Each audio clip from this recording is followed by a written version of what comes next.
মা, ও মা, কোথায় গেলে? মা, মা, মা। আরে হাসান, কেমন আছিস বাবা? তুই কোথায় থেকে হঠাৎ করে? মা, রমজানে কলেজ বন্ধ দিয়ে দিছে, তাই তোমাকে চমকে দিব বলে না বলে বাড়ি চলে আসলাম।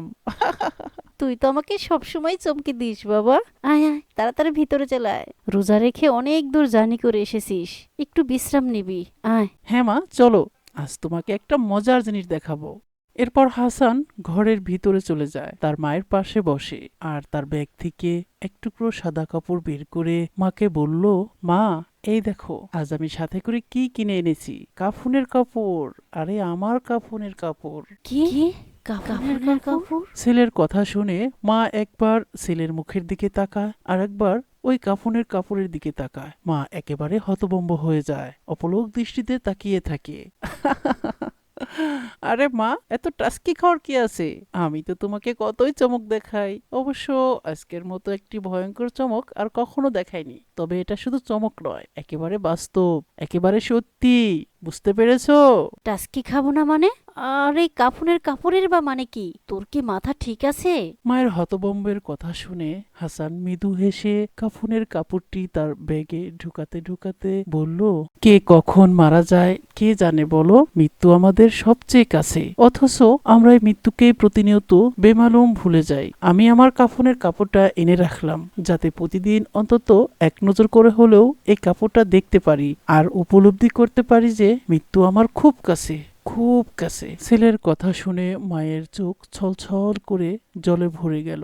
তাই বলে এখনই তোর এই ব্যবস্থা করে রাখা লাগবে? এখন তো নাও মরতে পারিস বাবা। আবার এখন মরতেও তো পারি মা, বলা তো যায় না কিছুই। বাবাকেও এই কাপড়টা দেখিয়ে রাখবো, যাতে এর মধ্যে আমি মারা গেলে এই কাপড়েই যেন আমাকে জড়িয়ে দেয়। হয়েছে বাবা, থাক না এখন এসব কথা। তুই এখন এটা রেখে দে আর যা রুমে গিয়ে একটু বিশ্রাম নে। আজান হলে আমি তোকে নামাজের জন্য ডেকে দেব। আচ্ছা ঠিক আছে মা, আজানের এখনো অনেক সময় বাকি রয়েছে। আমি বরং এতক্ষণে একটু বিশ্রাম নিয়েই নেই। তুমি কিন্তু আজান হওয়ার সাথে সাথে আমাকে ডেকে দিও। আচ্ছা বাবা, ডেকে দেব। এরপর হাসান নিজের রুমে যায় আর বিছানায় চিত হয়ে শুয়ে মনে মনে ভাবতে থাকে, আমি জানি মা এখনো হতভম্ব হয়ে বসে আছে। মা কি আমাকে পাগল ভাবছে? ভাবুক, পাগল তো আমাকে দোকানদার চাচাও ভেবেছিল কলেজ থেকে আসার পথে, যখন আমি কাফনের কাপড় কিনতে গিয়েছিলাম। আসসালামু আলাইকুম চাচা, কেমন আছেন? ওয়ালাইকুম আসসালাম রাহমাতুল্লাহ। আরে হাসান বাবা যে, আলহামদুলিল্লাহ আমি ভালো আছি। তুমি কেমন আছো? আলহামদুলিল্লাহ চাচা, আমিও ভালো আছি। চাচা, কাফনের কাপড় লাগবে। কাফনের কাপড়? কে মারা গেল হাসান? কেউ মারা যায়নি চাচা, অগ্রিম নিয়ে রাখবো। অগ্রিম কাফনের কাপড় কার জন্য? আমার নিজের জন্য চাচা। পাগল হয়েছো তুমি?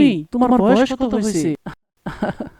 চাচা, আমরা এখনো বুঝতেই পারলাম না, মৃত্যু বয়স হিসেব করে আসে না। মৃত্যু যখন তখন যে কাউকে অ্যাটাক করতে পারে, হোক সেটা পিচ্চি কুড়ো বাচ্চা কিংবা থুরথুরে বুড়ো। বেশ কয়েকদিন যাবতই এই মৃত্যু জিনিসটা বড্ড বেশি ভাবাচ্ছে আমাকে। সব সময় মনে হয় এই বুঝি এখনই মরে যাব আমি। এই তো সুস্থ স্বাভাবিকই আছি আমি, কিন্তু তাতে কি? মৃত্যু কি সুস্থ লোকদের স্পর্শ করতে পারে না? অবশ্যই পারে। মৃত্যু নিয়ে এত শত ভাবনা থেকেই ভাবলাম কাফনের কাপড়টাও কিনে রাখি। এতে করে যতবার কাপড়টা দেখবো ততবারই মৃত্যুর কথা আরো গভীরভাবে স্মরণ করতে পারবো, আর মৃত্যুর ভয়ে আল্লাহর আরো কাছে যেতে পারবো, একদম কাছে, একদম। চাচা, আর এই জিনিসটা না সবার জন্য ভীষণ জরুরি, ভীষণ। হ্যাঁ ভাতিজা, তুমি তো ঠিকই বলেছো, কিন্তু এখানে আর কোনো কিন্তু বলার অবকাশ নেই চাচা। অনেকটা দেরি হয়ে গেছে। আপনি বরং আমাকে কাফনের কাপড়টি কেটে দিন। আর হ্যাঁ চাচা, আমাকে সবচাইতে কম দামি কাপড়টি দিয়েন। আরে কম দামি কাপড়?